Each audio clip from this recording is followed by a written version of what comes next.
Welcome back to the Georgia Show. You know, Bill, I named the social media I just put out this morning that don't blink or you'll miss what's going on in the great state of Georgia, man. It's moving fast, isn't it? How many years have we called it? You know, that Huh.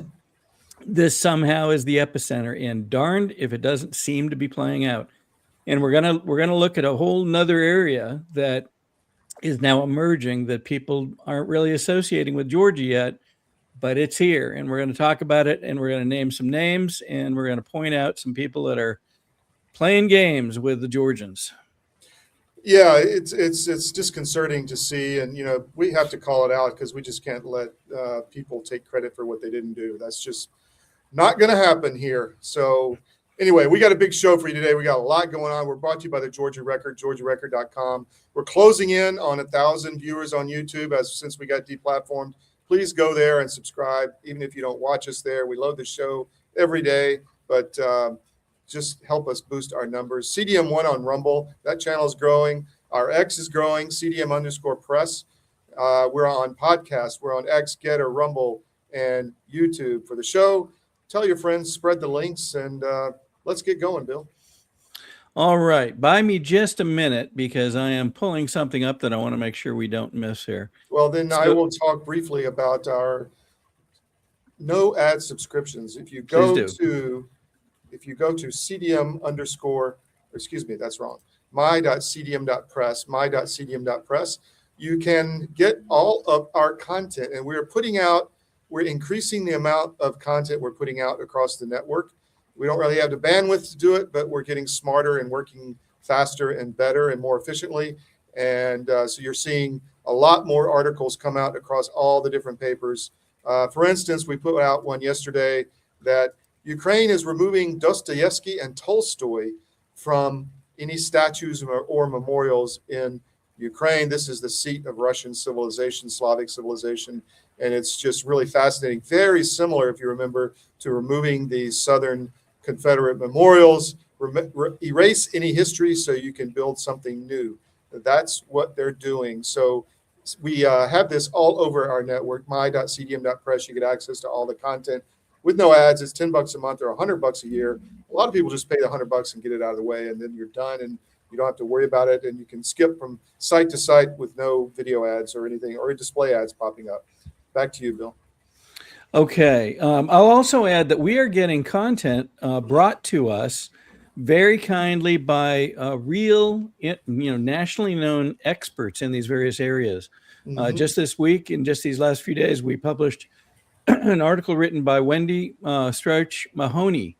Wendy is well known for her writings all across a number of publications and is nationally known for much of the work that she does surrounding election integrity and other topics, but just an expert writer, and we appreciate her content and input very, very much. That's a good point. We are getting a lot of new writers. Good point. Okay. All right. So first up, I think by this time, most people know about what happened this week with the raid in Fulton County. We've talked about it several times. I want to play a video that I was able to make with Jason Frazier and David Kate. And many people have learned just in this last month about David Kate and Jason because they've been traveling around Fulton doing videos at locations where multiple people are registered, yet there's nothing there that would allow them to be registered. They're at bus and train stops. They're at underpasses on the highway, places that people don't live. And as most people now know, you have to register where you live. And so they've done an amazing amount of work. They also went down during the raid, and I asked them to explain what they saw. And most notably, one of the things you're going to hear about is the reaction of the Fulton County commissioners and others to what was happening, trying to desperately respin this in a different fashion. Let me jump in here. You're going to first see Jason Frazier, and then you're going to see some vignettes of videos showing the commissioners and their reactions.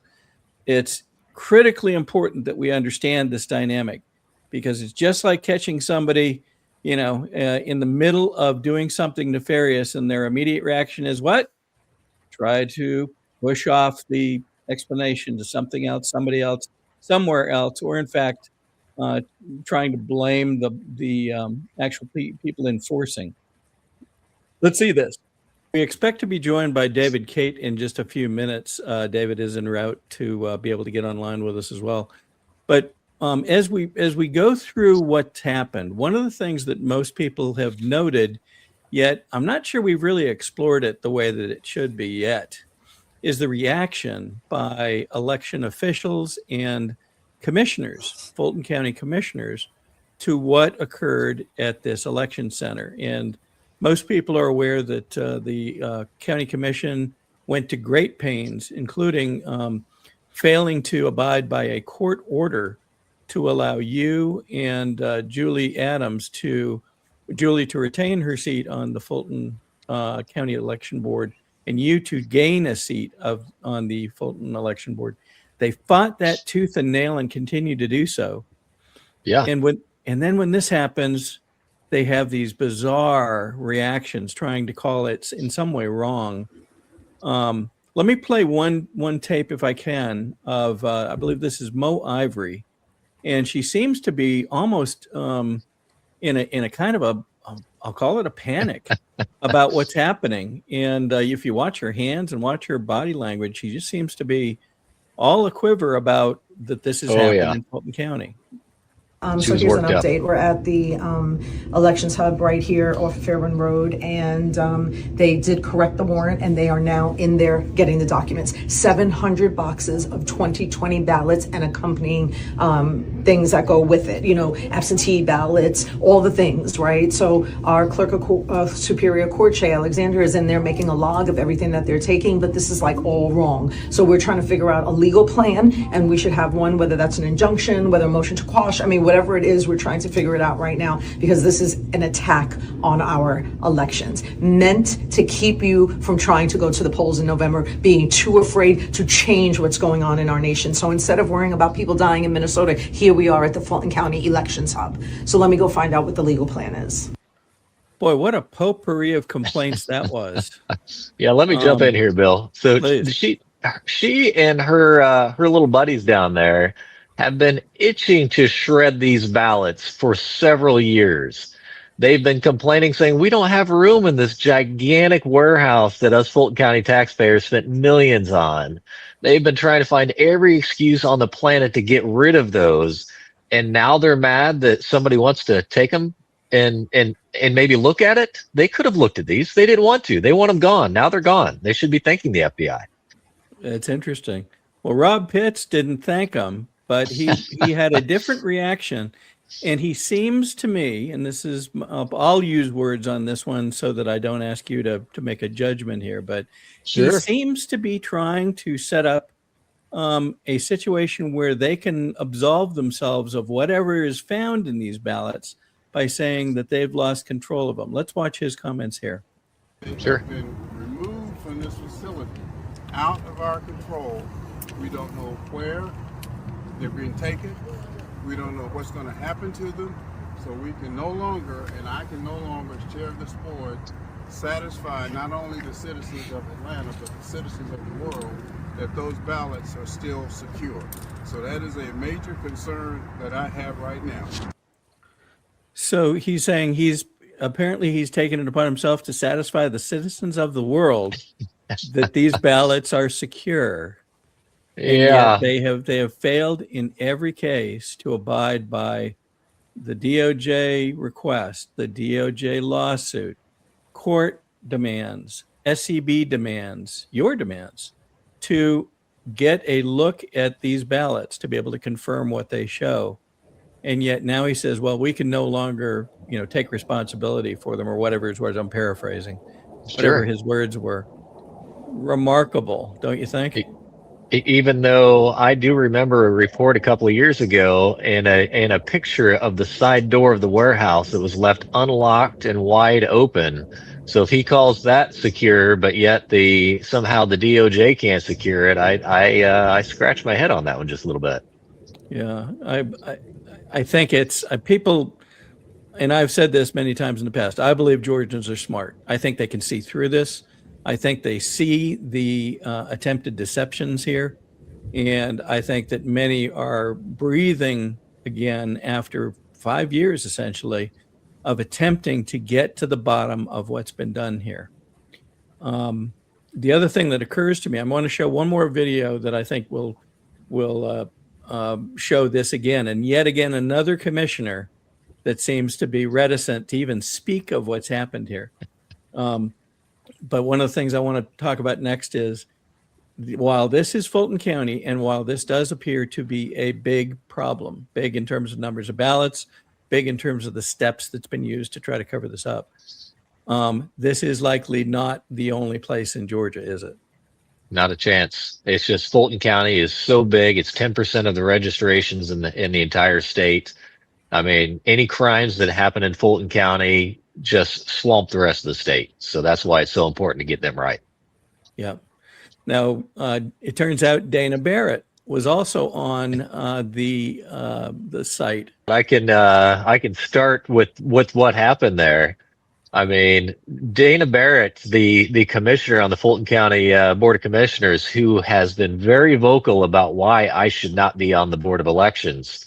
Yeah. She is running for Secretary of State right now, and she was doing a stump speech for all of her followers.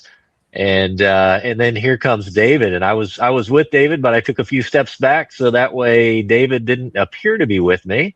Mm-hmm. He just looks like a normal guy. He started asking her questions, and yeah, your viewers will want to see her reaction. She was running for more than the Secretary of State at that point. She was running for the car. Let me go ahead and play that for us. In the last few weeks, and we see that people are currently registered to vote in places like empty lots, homeless shelters that closed 10 years ago. What would you do if you become Secretary of State to address that? I'm not going to reply to conspiracy theories. It's not conspiracy. It's a current. You can currently go on the voter rolls, purchase them for $45, and go there with us. We will gladly take you if you want to go to. I appreciate what you're saying. I'm not going to respond to conspiracy theories. How is that a conspiracy theory? It's an active voter rolls. If you're going to be running for Secretary of State, you're in charge of maintaining the voter rolls. Don't you care about if people are registered to vote from empty lots? Your questions. I appreciate it. I've got to. Do you think it's a conspiracy theory that people are registered to vote from empty lots, though? Well, I have the ability to go wherever I want to. People are currently registered to vote in empty lots, Commissioner. And if you're going to run for Secretary of State, aren't you going to at least take a look at that? It took me $45 to purchase the voter rolls. You can do that as well for the Fulton County. You can see that people are registered to vote from empty lots. They're registered to vote at a MARTA bus station. Are you not going to do anything about that? You're just going to call that conspiracy theories again? We have exact addresses that you can go to right now. 205 Elm Street Northwest. It's an empty lot. You can go there right now and see it for yourself. Do you not care about that? You know, she didn't even know where she was running to.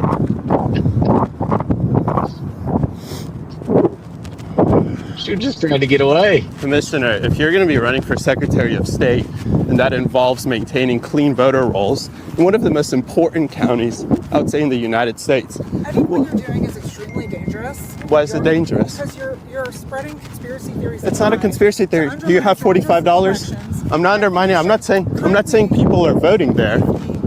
Ma'am, I'm not saying that people are voting there. I'm not saying people are voting there. I'm saying people are currently registered to vote there. Jason, right? People are currently registered to vote there. We're not saying people are voting there, Commissioner. We're saying clean the rolls. Jason, so she said that it's a conspiracy theory. Let me actually. What a great video. And I think that we have David back with us. Let's see. David, are you back with us? Yeah, you should be able to hear me now. Yeah. Now we can hear you. Thank you so much for joining. This is David Kate. That was you on that video. We could hear you speaking to Dana Barrett, yes? Yeah. They didn't know who she was until that day. You know, somewhere, I think I've read the saying that they will not be able to safely walk down the street without, getting things like those questions that they don't want to answer. So kudos to both of you guys for the work in asking the hard questions. I know that that's been something you guys have been doing now for weeks. So well done there.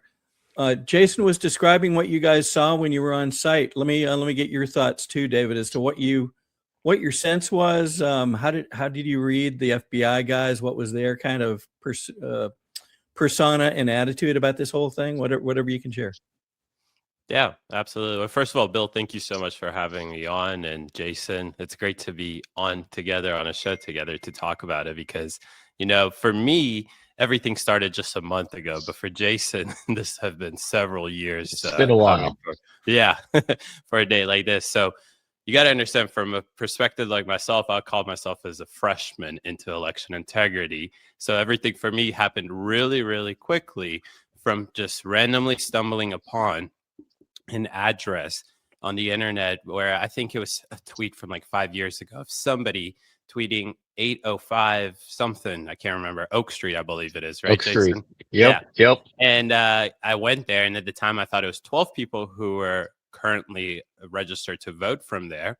But I came to find out from Jason, actually, that apparently from the Georgia Secretary of State rolls, the most current ones, it was actually 19 people that were registered to vote from an abandoned home that in a video, if you can dig it up and find it, you'll see it. But I just refer anybody to go to Google Maps, especially Secretary of State's office, to just open up Google Maps and see for itself what that actual place looks like. And there's no way that 19 people live there. And I think the visual effect of that was so shocking for people like myself, who may have, one, stopped caring about the 2020 election, or perhaps their perspective about the 2020 election changed. I'm one of those. I believe the original narratives about the 2020 election. And after a couple months, I just stopped. There was not much action on it. So visually seeing things like this, I think woke a lot of people up. It got the attention of a lot of people. And quickly I got connected with Jason, who took me around Fulton County and showed me the most outrageous places that you can see for yourself. I mean, you've probably all talked about it and seen it, but the underpasses, that people registered to vote from our public transportation bus stop, crazy places, the abandoned homes, vitriol boxes, empty lots. But I didn't realize just how much, I guess the administration still cared about the 2020 election and a whole lot of people until what I saw a couple days ago. The fact that the FBI executed a search warrant on a place like a Fulton County elections office and it didn't receive massive backlash shows that people support this. And people on the ground obviously were in favor of this and supporting it and seeing something that they worked for years at this point come fruition.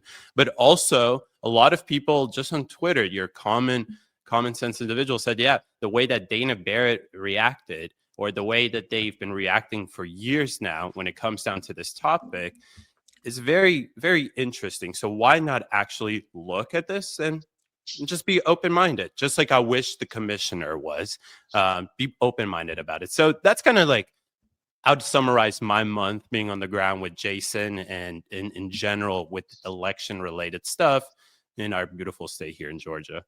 Yeah. When you touched on it right there, that is that the reaction of Mo Ivory, Rob Pitts, Dana Barrett, and probably others, Shay Alexander, I'm sure will weigh in if she hasn't already, is indicative of itself. Why would they be so defensive? Why would they attempt to be calling out the FBI and Tulsi Gabbard as if they had done something wrong? Everything that was done here was under court order. It was under, they had both a request and then a lawsuit from the DOJ to produce these things. And yet they seem in some way shocked or surprised that this would be done. And they act as if this is an affront. This is an attack on the people of Georgia. And many, I believe, to your point, are exactly the opposite in their thinking. They're like, oh my gosh, we might actually find out if something's wrong here. Yeah, we've just been itching for this for years. It's one of those things that it's about time. There's been enough evidence that something should happen. If nobody looks at 2020, it repeats itself in 2024, 2026. If nobody gets called out on it, If you don't fix the problem, it just continues. So now's the time, guys. Yeah, that's very right. Now, the other thing we spoke before you were able to join, David, is that while Fulton is the largest, most populous county in Georgia, we have 159 counties. And other indications suggest that this is not the only place we're going to find problems.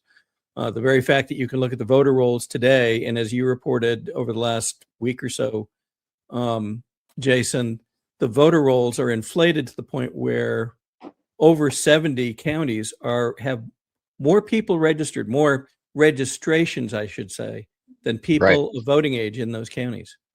That's right. And Fulton County Fulton County is showing 115% registration rate. So that means there's 115 registrations for every 100 warm bodies that are legally allowed to vote in Fulton County. Right. So then you've got to wonder, who are these extra 15%? And it's more than 15% because not everybody wants registered to vote. So it's probably, it should be around 60, 70. Let's exaggerate a little bit and say maybe 80% is what it should be. That's a lot of extra registrations. That's right. And they may not be people, in fact, right? They could be people that moved. And there are indications that maybe some are in some way duplicates that have they been created? Are they just by mistake? We don't know yet. But when the EAC can bring out a report like that, it begins to really hit home. And I want to make sure people don't think that, oh, well, gosh, we found it all. Here it all is in Fulton County. My instinct and many others, I think, would suggest that we're going to find it much more across Georgia and probably across much of the U.S., unfortunately, before we're done. What do you guys think? This is step one. Go ahead, David. I'm definitely excited to go around Georgia, especially. Maybe we'll tease it a little bit for part 2 of what we're doing, to see more of a systemic issue, not just a local issue when it comes down to a single county. Just to drive it home that, no, this isn't just Fulton being negligent and not purging people that are obviously not supposed to be registered to vote or are on the voter rolls, but it's happening across the entire state. And then it'd be interesting to see also, from my understanding, a lot of people are starting to want to do the same exact thing in various other states. New Jersey pops up a lot, and Pennsylvania pops up a lot. Right. So I'm sure more people that are doing exactly what I'm doing, just boots on the ground journalism, are going to start to do this exact same thing across the U.S. And I'm interested to see what would be the response from those states, from those Secretary of States there. And then also from the administration, the Trump's administration. Yeah, it's interesting. It's not the same issue, of course, but the reaction of many things is indicative of things people need to begin to recognize. Tina Peters is a reasonably good example of that. The fact that this woman did nothing but protect the data within the 2020 elections in her system in Mesa County, Colorado. And yet they went to great pains to find something to be able to charge her with and have her incarcerated now for over a year. And yet, even in the face of a presidential pardon, the governor, the Secretary of State, and others are refusing to do anything to fully consider to get her free. And in fact, many people are now saying, the person that committed a crime here, it's not Tina Peters. Their Secretary of State, by having information removed from their voting systems, that's a crime. That is a violation of federal statute that protects federal election data for 22 months following the election. And it was gone. Some of it was gone following the quote unquote trusted build executed by Dominion in those counties. So there will be, I'm afraid, much more to come. You mentioned your boots on the ground, David. I wanted to give a shout out, and I would like to kind of set us up for another discussion on the other areas of research that you're doing. I've seen a bunch of amazing work on some of the refugee centers and the use of federal money to supposedly help people with an immigration process, yet it doesn't seem that that's where the money is really going. And I would hope that we could get together again and explore that. I've seen some amazing work you and your team have done. Yeah, absolutely. It's definitely interesting to see it in your backyard again. I'd love to come back and we'll definitely give you a full detailed discussion of everything that we found there. But just to summarize it, we're not really here to attack refugees. This is a little bit of the backlash that we've seen and the criticism. We're simply showcasing how taxpayers' money is funding the entire process. And when we look at the burden that we have on the federal government, or in general on us, the American people, not the federal government, when it comes down to our federal debt, we start to ask questions: how much money is allocated every year from Congress for things that just create a permanent poverty class? And what I mean by this is that I'm referencing, obviously, various studies that show us that refugees, when they come to this country, majority of them never get off state and federal benefits. Somalis are a great example of this. In Minnesota, there's a study that 86% of Somalis are on some sort of state and federal benefits. So that creates a burden on Americans, on the taxpayer. And if we're constantly allocating money every year in order to bring more of them into this country so they can immediately get on state benefits, which is what we show in that video, then we just ask a very simple question: whether this is an America First policy and whether Americans actually know that this is how the entire process works. Not attacking the refugees, we're just showcasing how the institutions work and if it's appropriate allocation of taxpayers' money. Yep, super valid questions. No. Jason, David, thank you both for being with us today. I'd like to get us together again. We'll reach out in the next 24 hours, and we'll figure out if there's a time that we can do that soon. And we'd like to continue to help bring the word out so that people can understand that these are not conspiracy theories. These are facts. These are programs, and these are things that the American people need to know about, both here in Georgia and elsewhere. So thank you both. Thank you, Bill. Thanks, Bill. To keep up with the continued work of Jason Frazier and David Kate, there's if you watch that on X, you'll be able to see that I included both the X account for David Kate and also for Jason Frazier. I want to come back after our break, and we're going to show you just a quick couple of vignettes of what David has discovered in this other track that he's following. And it's important because we need to understand that we are not different as much as we would like to be from some of the stuff going on around the country. So, Todd, let me flip it to you, and we'll take maybe a break and come back. We'll be back right after this short message from our sponsors. I'm David Cross, and you may know me from my election integrity work, but I also own US Asset Management, a family-owned and operated investment advisory practice. I'm a certified portfolio manager, and my job is to help you make better decisions with your money. One of the things we try to avoid is investing in companies that push the woke agenda. If you're invested with one of the big firms out there, there's a pretty good chance that you're feeding the beast that hates your values. Our company is 100% conservative, and we'd love to have an opportunity to work with you. Check us out at us-am.com and look for our big, proud American Eagle logo. A warm welcome here at the National Press Club. Welcome to the journalists, welcome to the Embraer team, and welcome to the other guests that we have here. We're going to announce, and as some of you guessed it right when they came in, the first E2 order by an American operator. And that operator is Avello. We believe this is really a strategic shift to unlock profitability for the customer. I'm very pleased that we have Andrew Levy here as the CEO of Avello, and I'm very pleased to give the stage to share a little bit more about what Avello is going to do with the E2 195. Thank you very much.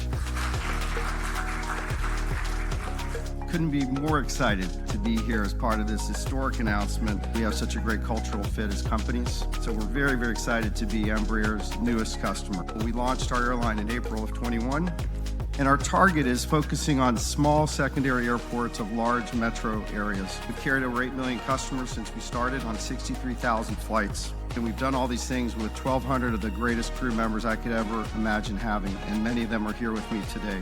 This is the right airplane for us. It's going to open up opportunities for us that no other aircraft can serve. The best thing about the airplane, of course, is you will not find a middle seat on this airplane. It doesn't exist. we won't have any to offer. It's going to be the best cabin in the United States, and we're so excited about that. This is going to elevate our experience to the highest level, and we think our customers are absolutely going to love the airplane.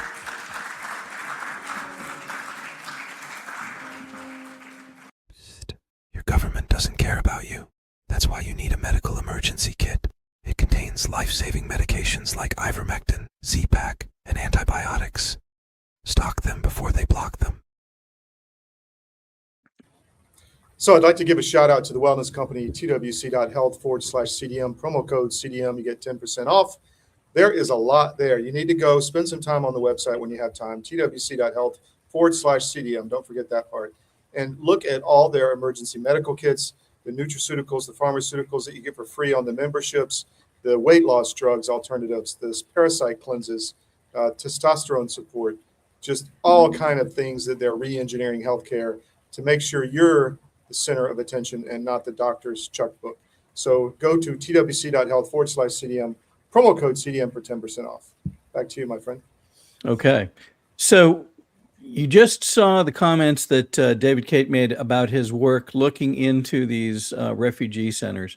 Before, we're going to show you some vignettes into some of that work and encourage you to follow David Cate on X because you'll be able to see all the different things that they are uncovering. And I think this is going to expand.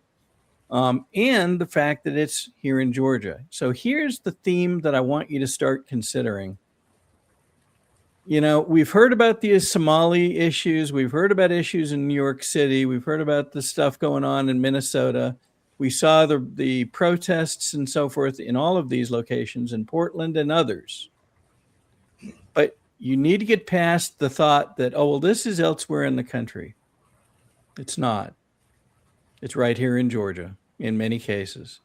And the more we recognize, the more we discover, the better off we're going to be able to handle this. And it is important. And it's important for reasons you're going to begin to see right now.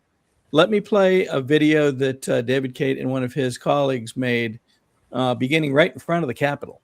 Is trying to give $5 billion of your money for refugee resettlement programs, and then it ends up in places like this. This is the International Rescue Committee, the largest refugee NGO in the country.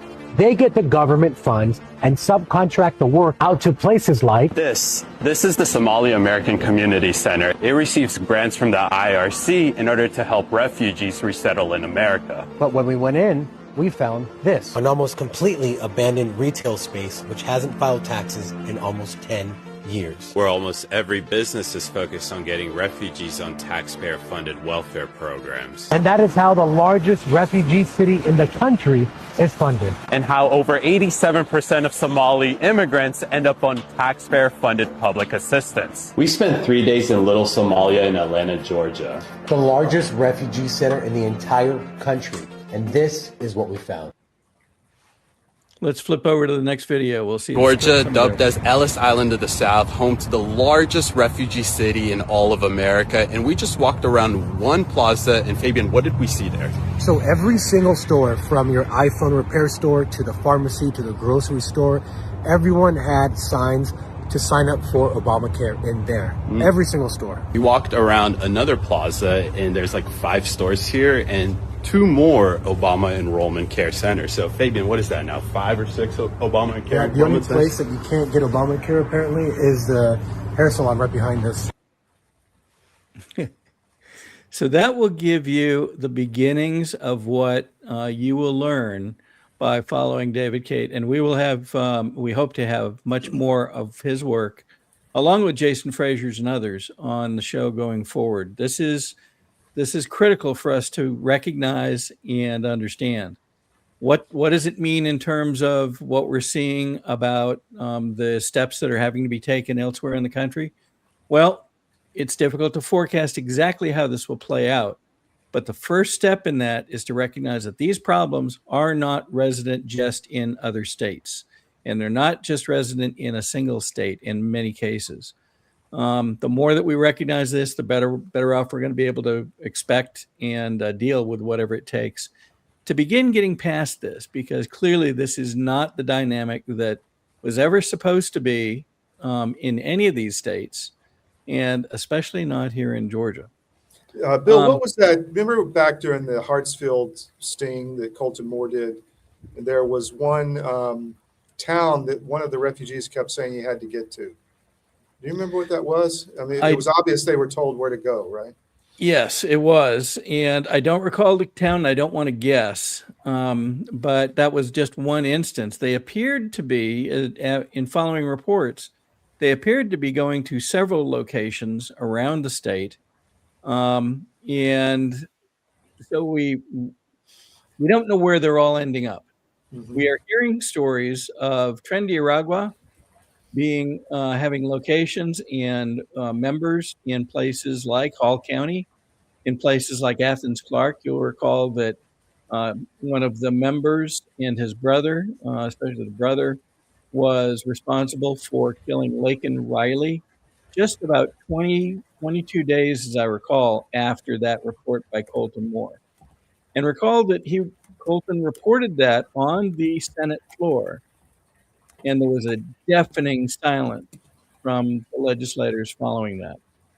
This year, earlier in 25, we saw a raid at one of the Hyundai plants in Rome, Georgia, and then a second raid down at a Hyundai plant further south in Georgia, both of which apparently yielded hundreds of illegal aliens, or visibility to hundreds of illegal aliens. In the case of Rome, apparently a number of them, over 100 apparently, ran for the fence lines when they saw ICE arriving, realizing that, the jig may be up. So the notion of ICE and what they're doing is just one facet of this. There are also people involved that are part of our communities today. And we've reported on this, or we began reporting on it, but we expect that we will find more. Let's go here for a minute. In the last few months, this goes back to October of 25, we reported that we found Indivisible operating in Georgia. And how did we find out? Well, because one of their members, Anita Tucker, is seen in various settings talking about Indivisible, talking about their activities, speaking at one of the events that they had in Forsyth County. And you can see her. There's an arrow in the picture up in the upper left, but that's not the woman we're talking about. She happens to appear, and she's just over the peach in that Indivisible sign. And she sits, believe it or not, on the Forsyth County Election Board. You begin to see the issues here. We found this as a result of a list published following a briefing that President Trump received, where they talked about a set of organizations that they are referring to collectively as Riot Inc. They are funded. They are not organic. They are very organized.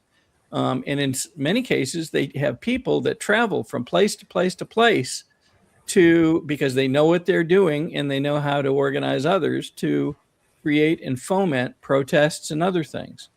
As this becomes more kinetic, which we hope it won't, but the signs are it is indeed becoming more kinetic. This is one of the areas that we need to delve much more deeply into. How is it possible that someone sitting on one of our election boards, especially in Forsyth County, one of the supposedly most conservative counties in the state, and I believe based on the people, it probably is, how could they have a member of Indivisible sitting on the election board? And as this continues to progress, should this be allowed? And if it's, given the fact that we reported this now 5 months ago, going on 5 months ago, why has nothing been done? Why has that board not seen fit to delve deeply into this and understand, what are we participating in? And is this even proper for an election board member to be part of? Soros funded, also funded by Tides, also funded by Arabella, is this organization called Indivisible. Well, there's a whole, I put out an article this morning on cdm.press entitled, "Isn't the FBI supposed to do counterintelligence?" These are intelligence infiltrations. There are networks organized and operating, communicating in complete, anonymity and freedom. Nobody's trying to stop them. All these organizations are funded. The funds are coming in large part from outside the U.S. This guy Singh, who lives in China, that we have that's on that article. And, this obviously the federal government and the state of government of Georgia has known what's happening. There's no way they couldn't have known. And by the way, we have one reader who said, Cole Jr. says it's Chatsworth. That sounds right to me, was the town. So thank you for that.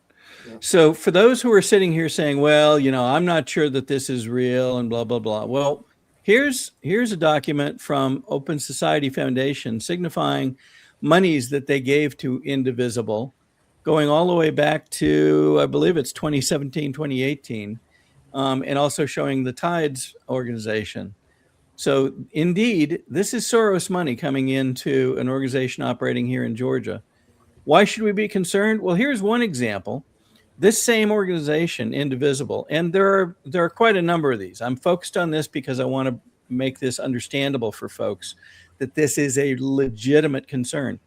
Here are activities going on in Minnesota, as we just got through saying, this is not just here, it's not just any one other state, but here's activities by Indivisible in Minnesota to do what? To foment activities against ICE. Against ICE, trying to keep people in this country that are not legally entitled to be here. And in fact, along with people that are, maybe they're just regular folks, there are some criminals mixed in with here. We keep hearing about it. And we've seen the effects of that. People are getting harmed by people that should never be here. And ICE is working to get this under control. And here's an organization working against ICE. This can't be supported. This needs to be faced. We've got to understand who's part of this, and this needs to be addressed. Just like it's being addressed in the election integrity schema, this is going to have to be addressed at the social level as well. Okay, let me take a break there. So you can see that, one of the themes that we're focused on is this is not just somewhere else. It's here. All right. Any other comments on that before we move on, Todd?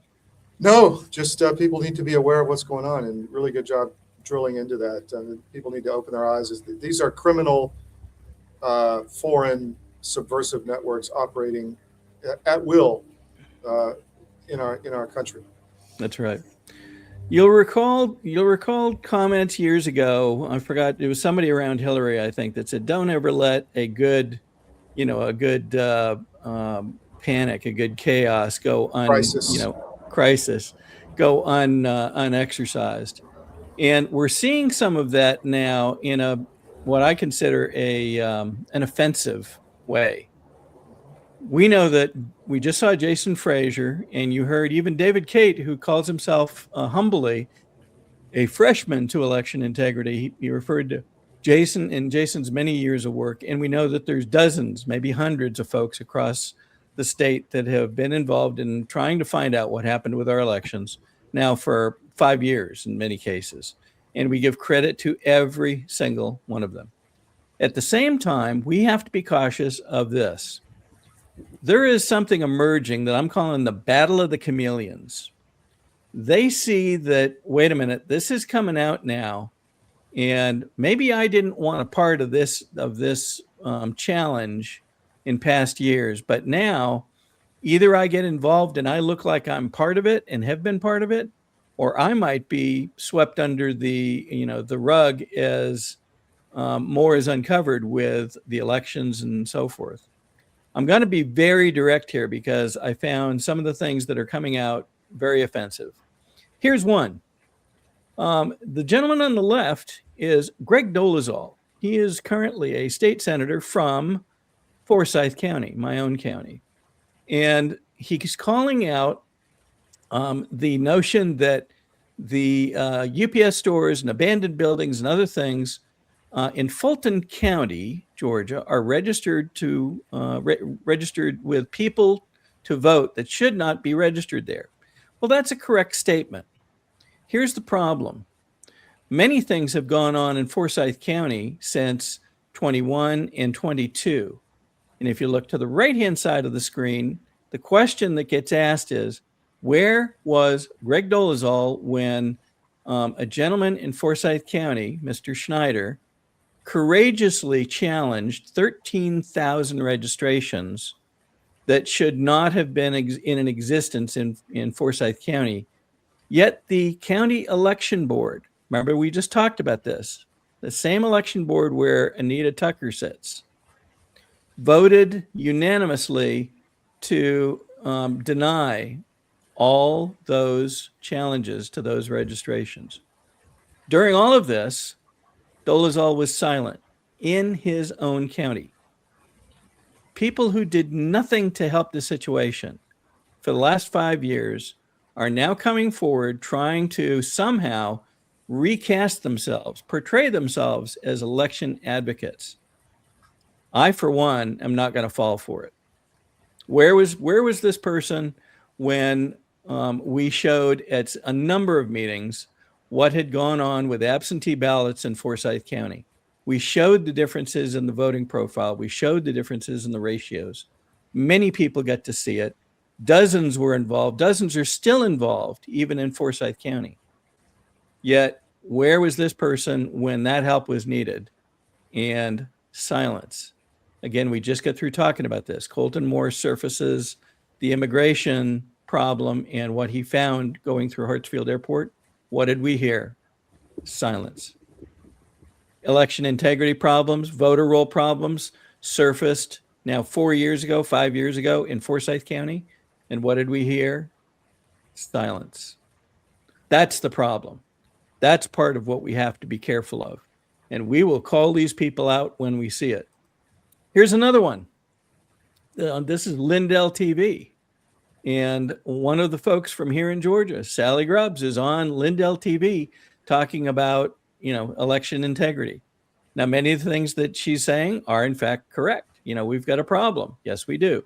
She now sits on the state election board. But again, where was she when this was being voiced as an issue in multiple counties, including her own, Cobb County?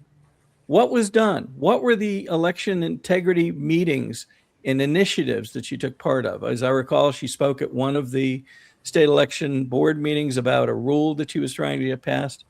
But many of these people that have been involved, the real folks that have been involved, have gone to, perhaps dozens of state election board meetings and have dozens of meetings and many discussions trying to help other people understand what had gone on. And this has been a consistent pattern with these people, the Jason Fraziers, the David Crosses, the Garland Favorito is a great example as well. All of these people have been working for years. And now at the 11th hour, folks step in and make it look like they've been part of this all along. Sorry, that's not going to fly. I got another one for you, Bill. Yes, please. This one is on the Georgia Record. You can find it. The article I wrote in 2023 from Cleta Mitchell. Hey, Cleta, you can't find anything if you refuse to look. This was comments she made that there was no evidence of election fraud with the machines or inside Georgia. I'll let you read the article yourself, but it's there. And this is another one that it's jumped all in recently on this whole bandwagon after the horse has left the barn. So back to you. So be careful of the chameleons. We're gonna paste that name on these people as they come forward, and we are not going to sit back and let them pretend that they've been involved this whole time. They haven't. Okay. Looking forward, we're going to give you a sense of what might be coming next that you need to get your eyes open for. And once again, it probably is not going to be much fun. We'll start here with John Ossoff. He's already, taking pot shots at the raid in Fulton County, as you would very well expect. And he calls, again, conspiracy theories. Anybody with a brain now is realizing there is no conspiracy theory involved in this. We are seeing proof. We are seeing evidence. And no matter how many times now the media and others try to spin this as, it's a conspiracy theory. It doesn't immediately when they say that. Now you can put them over in the, that's the bad guy column. Okay, so here is a note from Peter Berniger. Peter, as you know, is a good friend of CDM. His colleague, Chris Gleason, is a very good friend of CDM and have reported consistently on this notion of smurfing. Smurfing, again, in summary, is the movement of money, often in very small contributions from identities. Often the people that have the identity are older or retired or both.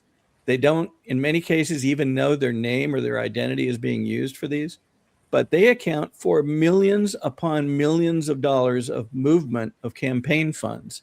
And it's happening again right now.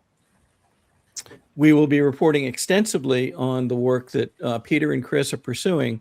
There have already been Federal Election Commission complaints. There are also federal lawsuits that have just dropped against many folks currently in Congress and candidates who are getting these funds and pretending they don't know anything about it. How could they?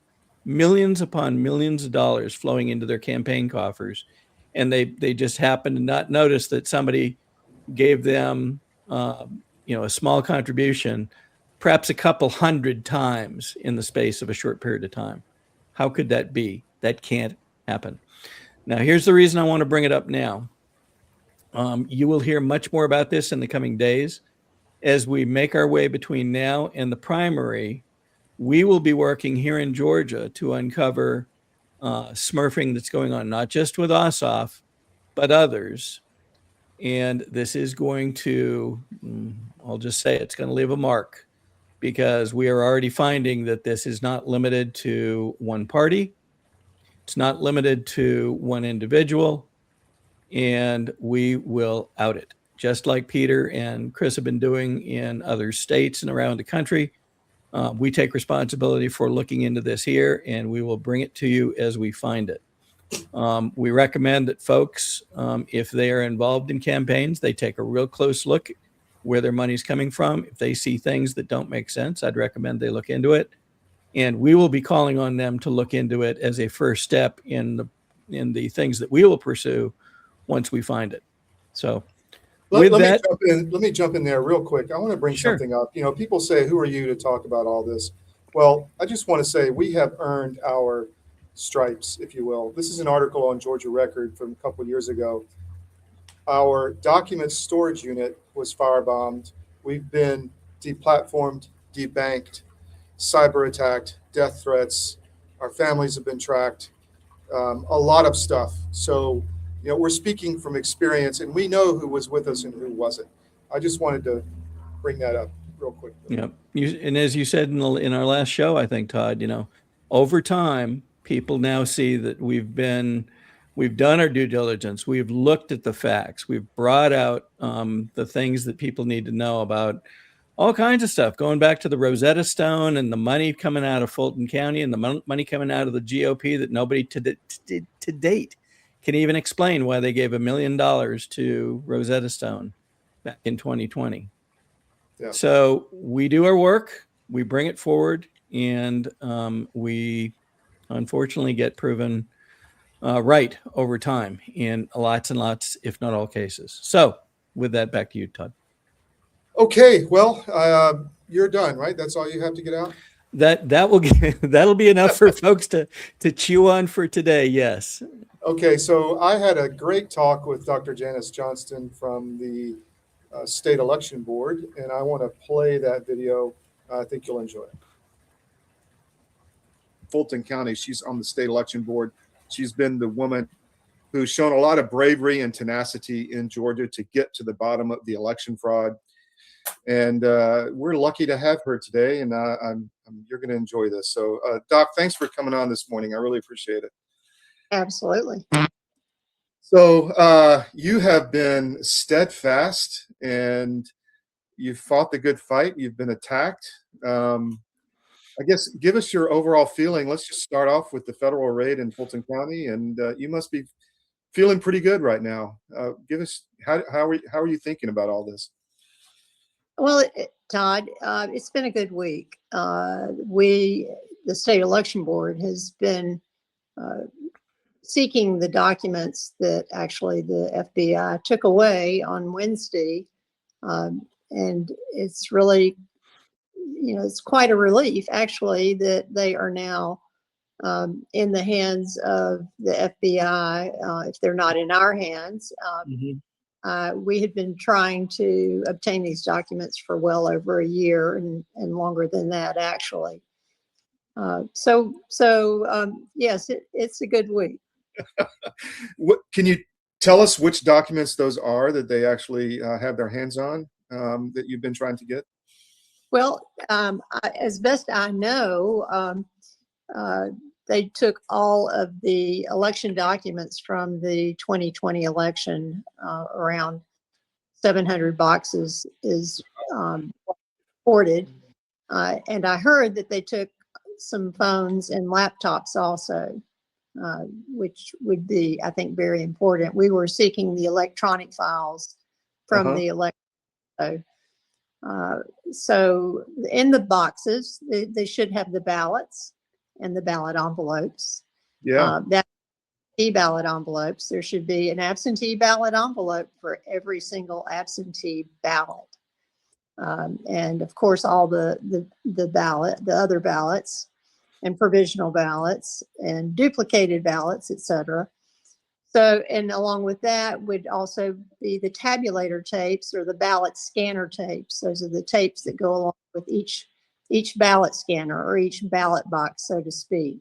There should be an opening tape that says there are 0 votes on each ballot scanner when the election starts, and a closing tape with the total number of ballots that were scanned. So that's the paper documentation of what actually was in each ballot box for the election, for early voting and for election day voting. Along with that are other documents such as recap sheets. These are forms that are filled out by the poll workers at the election sites. And in addition, other supporting documents to confirm that the counts were correct and that all ballots are accounted for. Additionally, they should have the numbered list of voters, the voters that actually came in to vote during the election. There should be a paper trail for every single voter that came in to vote or that voted in the election, and have the actual voter rolls to compare that to. So it's sort of putting the whole election back together again. You want all the documents to support each ballot and each vote. So there has been a long history behind this, 5-6 years worth of, trying to get these ballots, court cases that got very close and then the judge dismissed it and frustrated a lot of people. A lot of people didn't even know if the ballots still were there, but it seems like they were. So the FBI is going to have a big job going through all this and trying to make heads or tails of it, correct? Well, hopefully all the ballots are there and all of the documents are there. The county has claimed that they are all there until Wednesday. And then suddenly on Wednesday, it sounded like their tune changed a little bit and they no longer would be responsible for everything being there. I hope that's not a setup for use that when there are missing ballots or missing envelopes or missing documents that it's not their fault. But I'm relieved that they're in the hands of the FBI. My understanding is they're in Virginia. Wow. So the state election board, to shift a little bit, has been really the only entity in the great state of Georgia that's made progress on the elections.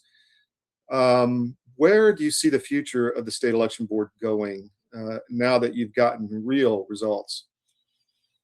The future of the state election, I hope the future of the state election board will be to continue to pave the way for it to really be an independent agency that oversees elections in Georgia, as it should be. There should be some oversight provided to elections, whether it's an oversight of 159 counties and their supervisors and their election workers and their conduct of the election.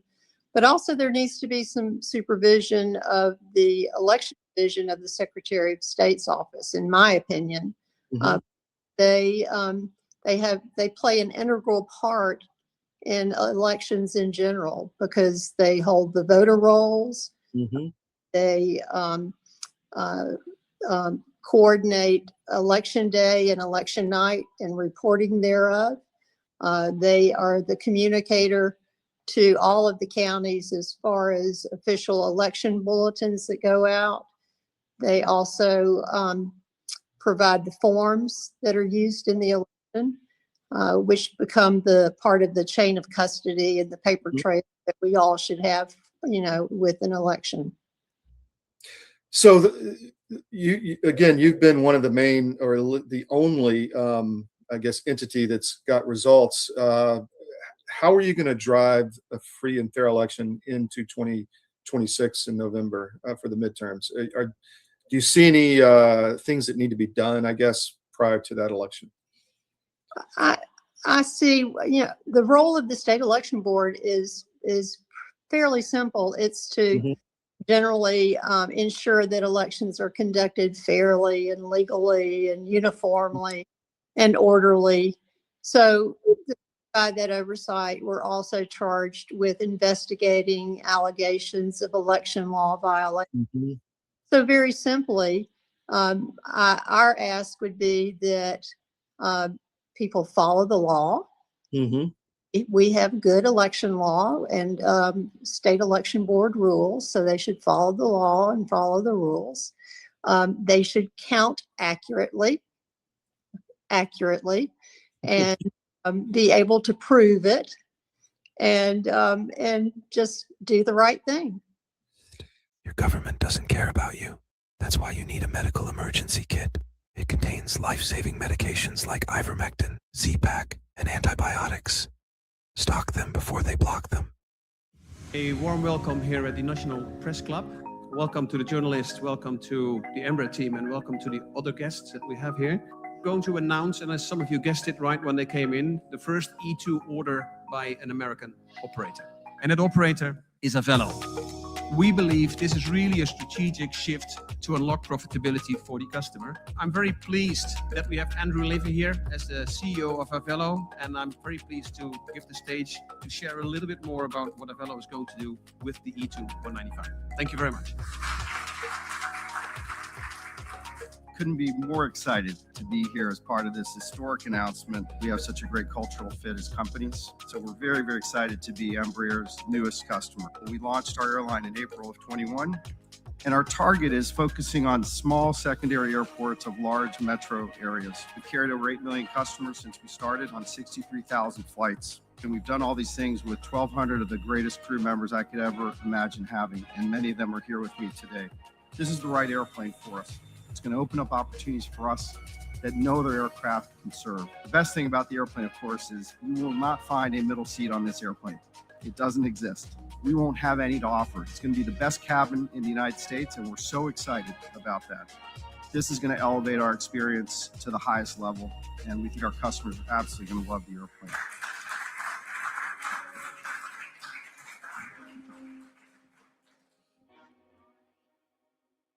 So there's been issues with funding, with support from the other branches of government. Do you have what you need on the board to do your job at this point? I think I would respectfully request more funding for the state election board as we are evolving into an independent agency that involves the need for hiring more staff and being able to support some operational features that would go along with hiring more staff. And I see perhaps in the future taking more charge of the investigations that heretofore have been under the control of the Secretary of State's office. At some point in time, it may be that the state election board is in complete control of their own investigators in investigating election law violations. The Secretary of State needs investigators for their other divisions of that they see to. Mhm. But for elections, perhaps that will all be under the agency of the state election board in the future.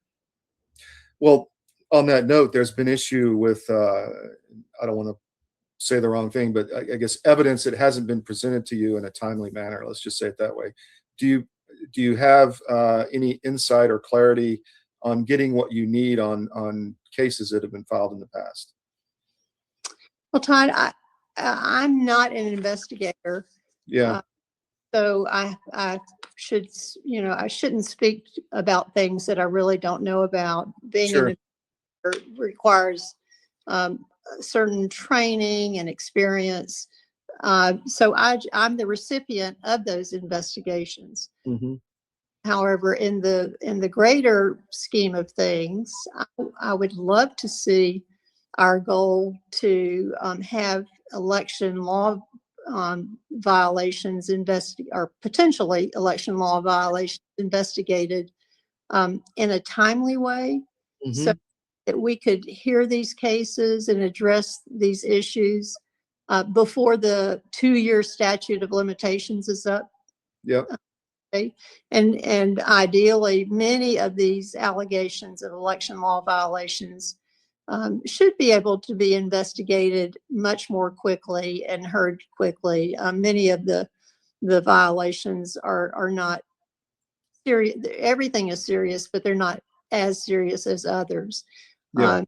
I would love for the board to have time to look at the larger picture of election conduct, where if we're seeing too many violations in a certain area of elections, that we could address it more as a systemic problem.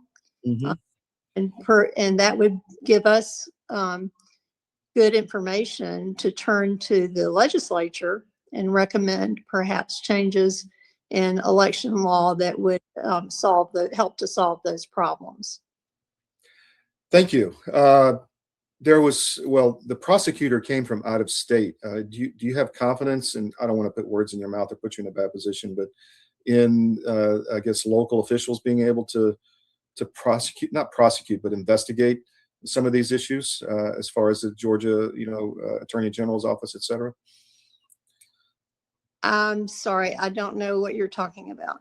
Okay. Well, I mean, the prosecutor that I guess was involved in this was from Missouri that they brought in, and the word is that maybe that was done so that they wouldn't get any kind of leaks or anything inside of Georgia.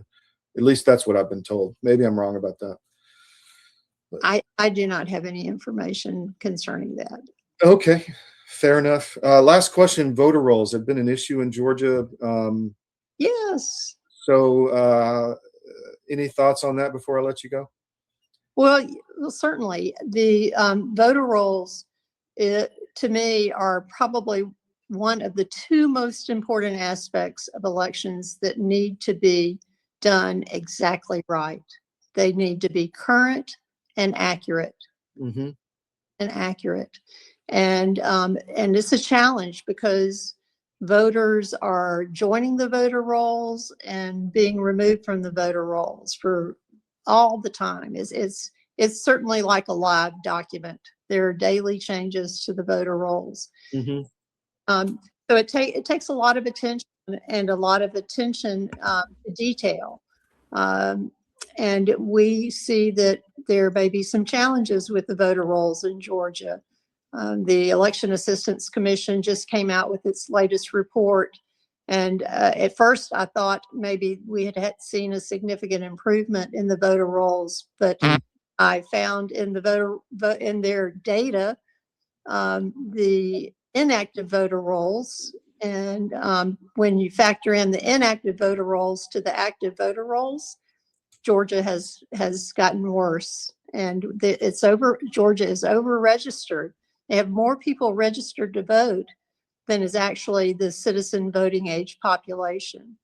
So there probably could be some improvement in our attention to the voter rolls, because inactive voters can vote. They're just put on a different list of voters, but all they have to do is request a ballot and they're active again. So yes, and the Department of Justice has requested the voter rolls to use for cross-state comparison, to look for those registrants that are registered in multiple states. You should only be registered in one state, and that's the state where you live. And so the Department of Justice would like to look into that and look for other issues for voter rolls, whether it's double registrations or inaccuracies or perhaps non-citizens on the voter rolls. And I don't understand, but Georgia is refusing to provide the unredacted voter rolls to the Department of Justice. The State Election Board did pass a resolution and recommended that Georgia share its voter rolls with the Department of Justice, but I think that is needs to be worked out with the Secretary of State. Dr. Johnston, thank you so much. I know you are in demand all over for interviews. I've seen you all over the news. I appreciate you taking time to speak with us, and thank you for all your steadfastness on the board, and look forward to having you again down the road, if that's okay. Todd, it's great talking to you. All right, take care. Well, I enjoyed speaking to Dr. Jan. We are so fortunate to have Dr. Johnston on the state election board. You know, I think I've said in previous shows, it's got to have been daunting in the first couple of years that she was on there to be able to accomplish little because so many others were unwilling to pursue what we are now uncovering, and that was a shame. And you got to give her a lot of credit for hanging in there to this point so that we could get where we are today. Well, that's all I got, Bill, unless you got anything else. I think that's it for the time being. We will be back Wednesday evening at 7, and then you're on the skiff tomorrow morning at? Yeah, 10 to noon tomorrow, Monday through Friday Eastern on the skiff. I've got Roger Stone tomorrow. Should be a great interview. All right. And if things keep going the way they did in January, as we get into February, I bet we'll have plenty to talk about. Yes, it's going to be a great month. Thanks for being with us.